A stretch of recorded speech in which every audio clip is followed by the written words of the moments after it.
तटीय मैदान क्या है और भारत के किस क्षेत्र में तटीय मैदान पाया जाता है, इसका निर्माण किस प्रकार से हुआ है और तटीय मैदान में और क्या क्या पाया जाता है। तो दोस्तों इन सभी सवालों का जवाब इस वीडियो में आपको मिलने वाली है, तो बने रहिए इस वीडियो के अंत तक। और सभी जानकारी को प्राप्त करने के लिए मेरे चैनल को सब्सक्राइब करें ताकि हर जानकारी के लिए सबसे पहले आपको नोटिफिकेशन पहुंचे। तो नमस्कार, मैं हूं नीतू, आप लोग को स्वागत करती हूं अपने S&D स्टडी सेंटर में। और चलिए अब वीडियो को स्टार्ट करते हैं। क्या होता है तटीय मैदान? तो दोस्तों समुद्र से जो सटा हुआ तट होता है वो तटीय मैदान होता है। जैसे कि भारत का जो तट है, ठीक है, वो समुद्र से सटा हुआ है। जो आप देख रहे हैं कि यहाँ से लेके, है ना, गुजरात से लेके आपको देखने को मिलेगा, गुजरात से लेके इन सभी क्षेत्रों में जो आपको तटीय मैदान देखने को मिल रही है, जो समुद्र से सटा हुआ है, जो इधर बंगाल की खाड़ी है और इधर अरब सागर है, ठीक है। तो इन दोनों को मिला के जो तट बनती है, जो सीमा रेखा बनती है समुद्र से सटने का, है ना, तो उसी को बोलते हैं तटीय मैदान। और इसका निर्माण की बात करें तो दोस्तों भारत की जो तटीय मैदान है उसका विस्तार जो है प्रायद्वीपीय पर्वत से है। मतलब कि प्रायद्वीपीय पर्वत श्रेणी जो पूर्व एवं पश्चिमी घाट से, मतलब कहने का मतलब यहाँ जो ऐसे करके है ये सभी प्रायद्वीपीय श्रेणी में आती है, ठीक है। तो यहाँ पश्चिमी घाट इधर हुआ, यहाँ से यहाँ तक पश्चिमी घाट और फिर यहाँ से पूर्वी घाट, ठीक है। तो पश्चिमी घाट और पूर्वी घाट और समुद्र तट जो है उसके मध्य में तटीय मैदान है। ये समुद्र है और इधर प्रायद्वीपीय पठार है, इसके बीच में जो मैदान है उसी को तटीय मैदान बोलते हैं, ठीक है।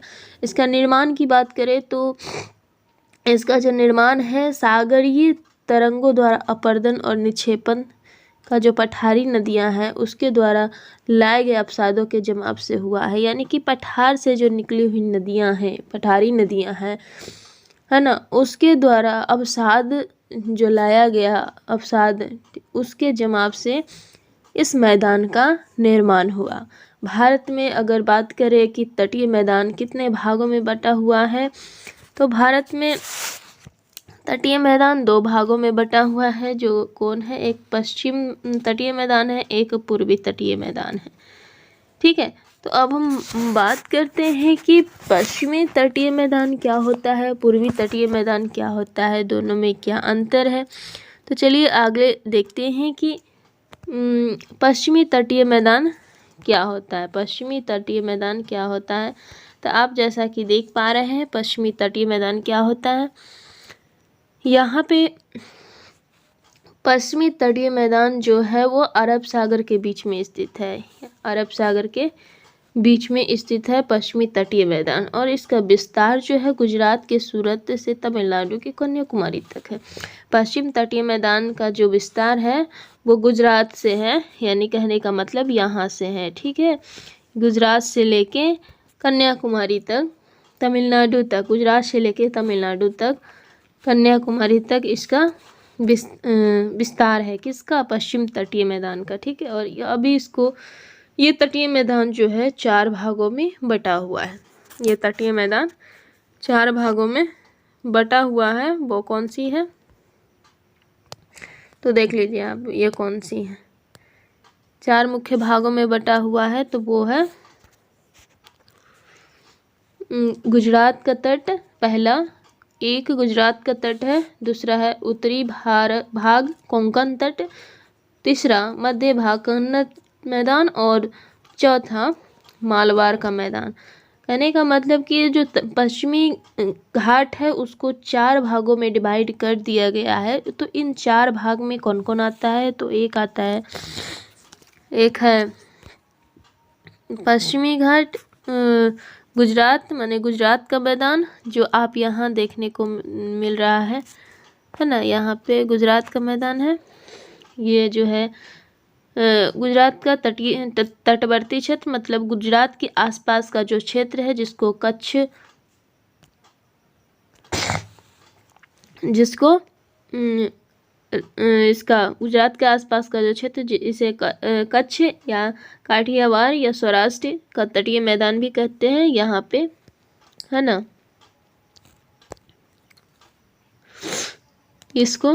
इसको गुजरात का तटीय क्षेत्र कहते हैं, ठीक है। उत्तरी भाग कोंकण तट अगर कहा जाए तो यहाँ गोवा, दमन और महाराष्ट्र से गोवा के बीच में, यहाँ पे दमन, है ना, दमन और महाराष्ट्र के से लेके गोवा के बीच में इतना जो क्षेत्र है ये कोंकण तट कहलाता है। ये भी पश्चिमी घाट का ही एक हिस्सा है जो कोंकण तट कहलाता है, ठीक है। तीसरी बात करें मध्य भाग का कन्नड़ मैदान का, तो गोवा से मंगलुरु से, यानी कहने का मतलब ये गोवा है और गोवा से लेके मंगलुरु तक ये जो पार्ट हुआ ये कन्नड़ का उत्तरी भाग कन्नड़ मैदान हुआ जो गोवा से मंगलुरु के बीच में स्थित है, ठीक है। अगर चौथी बात करें मालाबार की, तो मालाबार का जो क्षेत्र है वो मंगलुरु से कन्याकुमारी तक है। ये जो कन्याकुमारी आपको यहाँ देखने को मिल रही है ये मंगलुरु से कन्याकुमारी तक है। मैं आशा करती हूँ कि आपको ये पश्चिमी घाट का जो 4 पार्ट है ये सभी समझ में आ गया होगा। 4 भाग में इसको बांटा जाता है, गुजरात का तट, उत्तरी भाग कोंकण तट, मध्य भाग कन्नड़ मैदान और मालाबार का मैदान। गुजरात का तट जो है गुजरात के तटवर्ती क्षेत्र आसपास का जो क्षेत्र कहलाता है उसी को हम गुजरात का तटीय क्षेत्र कहते हैं, जो काठियावाड़ और सौराष्ट्र का भी मैदान इसको बोलते हैं, ठीक है। उत्तरी भाग कोंकण तट जो है ये दमन महाराष्ट्र से गोवा के बीच में है, यानी दमन महाराष्ट्र से गोवा के बीच में इसको बोला जाता है। मध्य भाग कन्नड़ मैदान की बात करें तो गोवा से मंगलुरु के बीच में है, और मालाबार का मैदान की बात करें तो मंगलुरु से कन्याकुमारी के बीच में है, ठीक है। अब अगला पेज पे चलते हैं। अगला है कि पूर्वी तटीय मैदान। पश्चिमी तटीय मैदान हो गया, अब पूर्वी तटीय मैदान में है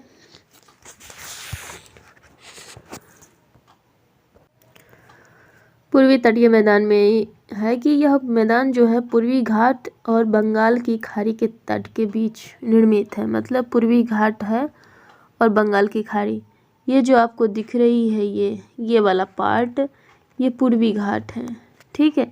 और पूर्वी घाट जो है ये बंगाल की खाड़ी, मतलब कहने का मतलब ये जो पोर्शन है ये बंगाल की खाड़ी और इस घाट इन दोनों के बीच में जो निर्मित है वही पूर्वी तटीय मैदान है, ठीक। इसकी जो विस्तार है वह स्वर्णरेखा नदी से लेकर कन्याकुमारी तक है। यहाँ पे ये स्वर्णरेखा नदी से लेके, है ना, यहाँ तक कन्याकुमारी तक इसका विस्तार है।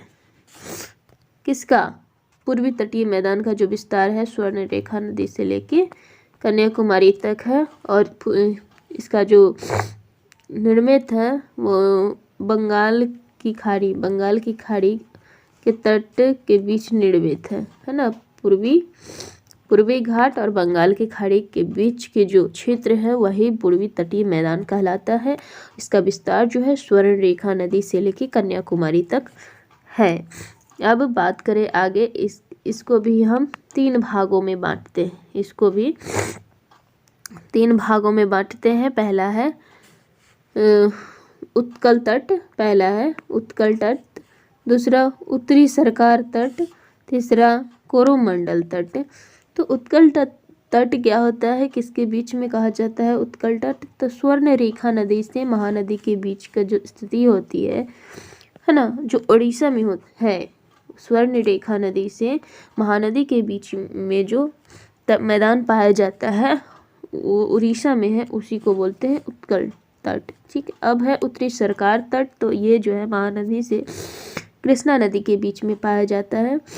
अब कृष्णा नदी और महानदी ये दोनों के बीच में जो पाए जाने वाला क्षेत्र है वो उत्तरी सरकार तट कहलाएगा, वो उड़ीसा एवं आंध्र प्रदेश में है।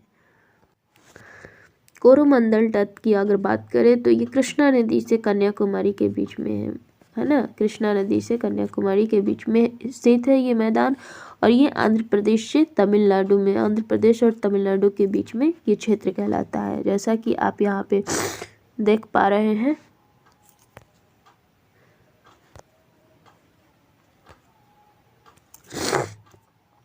देखिए ये उत्कल तट है, ये उत्तरी सरकार तट और ये कोरोमंडल का तट, ठीक है। तो ये सब जो है ये पूर्वी घाट में है। ये मैदान जो है पूर्वी घाट में है और बंगाल की खाड़ी और पूर्वी घाट के बीच का जो स्थिति है वो ये तट है मैदान, जो भारत के पूर्वी तटीय मैदान कहलाता है। ये जो है स्वर्ण रेखा से निकल के कन्याकुमारी तक स्थित है।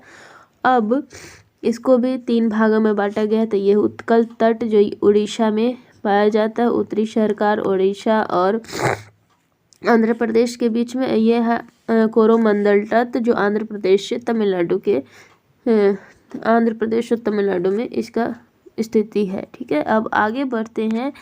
जिसका आगे है यहाँ पे आप देख पा रहे हैं कि चिल्का झील। ठीक है, अब है चिल्का झील। तो चिल्का झील भी दोस्तों पूर्वी तट में स्थित है। चिल्का झील की अगर बात करें तो चिल्का झील पूर्वी तट में ही स्थित है। जो आप यहाँ पे देख रहे हैं ये चिल्का झील है, ये पूर्वी घाट में ही स्थित है। यहाँ जो पूर्वी घाट आपको देखने को मिल रही है, पूर्वी घाट है ना, ये पूर्वी घाट आपको देखने को मिल रही है और पूर्वी घाट में ही ये चिल्का झील आपको देखने को मिल रही है। ठीक है, तो ये कहाँ पे है? ये जो है सबसे बड़ी, भारत का जो सबसे बड़ी खारे पानी है, मतलब चिल्का झील भारत की खारे पानी की सबसे बड़ी झील है और यह उड़ीसा के महानदी डेल्टा के दक्षिण में स्थित है। ये उड़ीसा में है और महानदी डेल्टा के दक्षिण में स्थित है। ठीक है, और पूर्वी तटीय मैदान पर उत्तर से दक्षिण स्थित कई डेल्टा है। पूर्वी तटीय मैदान पर उत्तर से दक्षिण कई डेल्टा पाए जाते हैं, जिसमें से महानदी डेल्टा है ना, जिसमें से आपको देखने को मिलेगा महानदी डेल्टा जो उड़ीसा में है, गोदावरी डेल्टा आंध्र प्रदेश में, कृष्णा डेल्टा जो आंध्र प्रदेश में है और कावेरी डेल्टा जो तमिलनाडु में है ना। अब आगे बढ़ते हैं। आगे है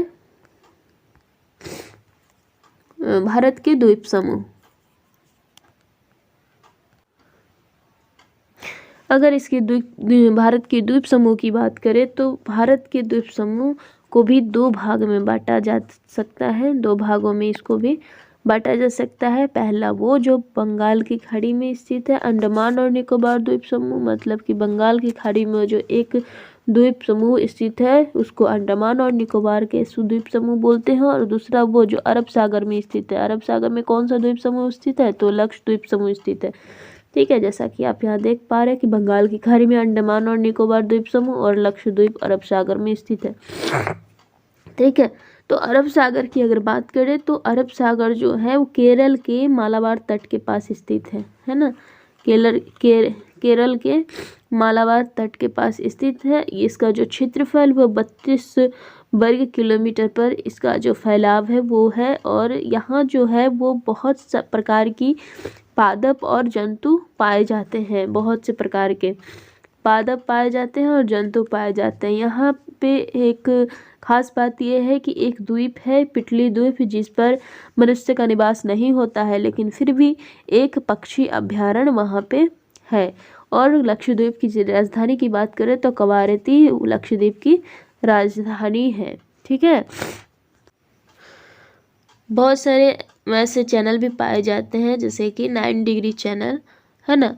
तो 9 डिग्री चैनल जो है यह कवारत्ती मैंने उत्तर में कवारत्ती स्थित है, मतलब 9 डिग्री जहाँ चैनल है उसके उत्तर में है ना। 9 डिग्री चैनल जहाँ है उसके उत्तर में कवारत्ती स्थित है ना, कवारत्ती स्थित है। और 9 डिग्री चैनल किसको अलग करती है? तो 9 डिग्री चैनल मिनिकॉय को लक्षद्वीप से अलग करती है। मिनिकॉय भी एक अन्य द्वीप समूह में आता है, उससे लक्षद्वीप समूह को है ना अलग करती है। मिनिकॉय जो है वो लक्षद्वीप का सबसे बड़ा द्वीप है।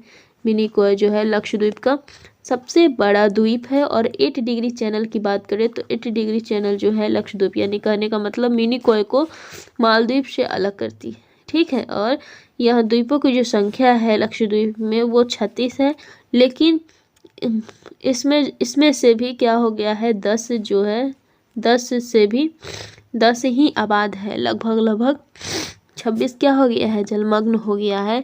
आप यहाँ पे देख पा रहे हैं कि ये है 9 डिग्री चैनल, ठीक है। ये है, आप यहाँ पे देख पा रहे हैं 9 डिग्री चैनल यहाँ पे, और 9 डिग्री चैनल के नॉर्थ में जो है ये कावारती स्थित है, ठीक है। कावारती स्थित है जो लक्षद्वीप की राजधानी है, ठीक है। और 8 डिग्री चैनल जो है, 8 डिग्री चैनल की अगर बात करें तो यहाँ है 8 डिग्री चैनल जो मिनिकॉय और लक्षद्वीप को अलग करती है। सबसे बड़ा द्वीप अगर कहा जाए तो यही है, मिनिकॉय। मिनिकॉय सबसे बड़ा द्वीप है, ठीक है। तो आगे चलते हैं। आगे है अंडमान और निकोबार द्वीप समूह, जो दूसरा, जो भारत का दूसरा जो द्वीप समूह है वो है अंडमान और निकोबार द्वीप समूह। अंडमान और निकोबार द्वीप समूह कहने का मतलब इसको भी 2 भागों में बांट दिया गया है। पहला वो जो उत्तर में स्थित है अंडमान, ठीक है। पहला वो जो उत्तर में अंडमान स्थित है, और दूसरा दक्षिण में जो निकोबार स्थित है, ठीक है, जिसको निकोबार बोलते हैं। इसका जो स्थिति है वो विषुववृत्त के समीप है ना। ये जो स्थित है अंडमान और निकोबार द्वीप समूह वो विषुववृत्त के समीप है, और जलवायु इसका जो है विषुवतीय होता है और घने जंगल से आच्छादित होते हैं, ठीक है। भारत का जो एकमात्र सक्रिय ज्वालामुखी है वो यही इसी में स्थित है। एकमात्र सक्रिय ज्वालामुखी जो है वो अंडमान और निकोबार द्वीप समूह में ही बैरन द्वीप पर स्थित है। कहाँ पे, तो बैरन द्वीप पर स्थित है। अंडमान और निकोबार द्वीप समूह की राजधानी की बात करें तो वो है पोर्ट ब्लेयर, ठीक है। ये जो है अंडमान और निकोबार द्वीप समूह ये बंगाल की खाड़ी में स्थित है, और लगभग 572 छोटे बड़े द्वीपों को मिलाकर ये एक द्वीप बना है जिसका नाम अंडमान और निकोबार द्वीप समूह पड़ा है, ठीक है। ये जो द्वीप है समुद्र में जलमग्न पर्वतों के भाग हैं, और कुछ द्वीपों की जो उत्पत्ति है वह ज्वालामुखी की क्रिया से जुड़ी हुई है। मतलब ज्वालामुखी होती है तो कुछ द्वीप का उत्पत्ति होती है, ठीक है। अब यहाँ पे 10 डिग्री चैनल जो है वो उत्तरी अक्षांश अंडमान द्वीप को निकोबार द्वीप से अलग करता है। 10 डिग्री चैनल जो है वो अंडमान द्वीप से निकोबार द्वीप को क्या करता है, अलग करता है।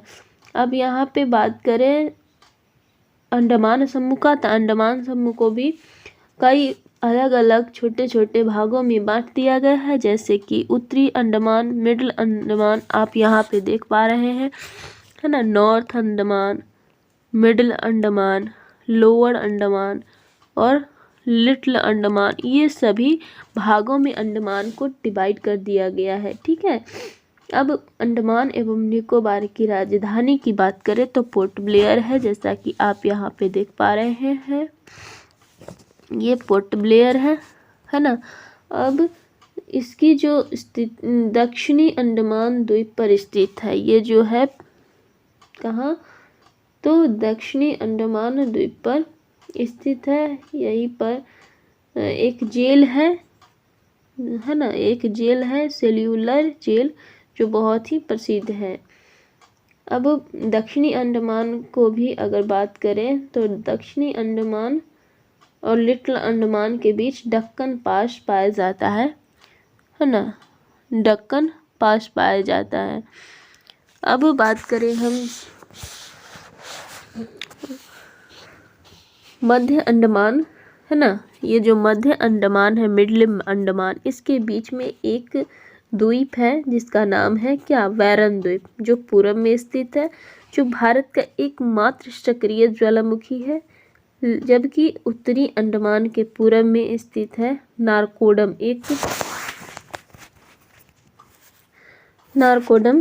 एक सुपुष्ट ज्वालामुखी द्वीप है।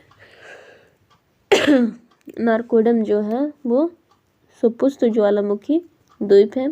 निकोबार द्वीप समूह की अगर बात करें तो निकोबार द्वीप समूह को भी कई भागों में बांट दिया गया है, जैसे कार निकोबार, लिटिल निकोबार और ग्रेट निकोबार, है ना।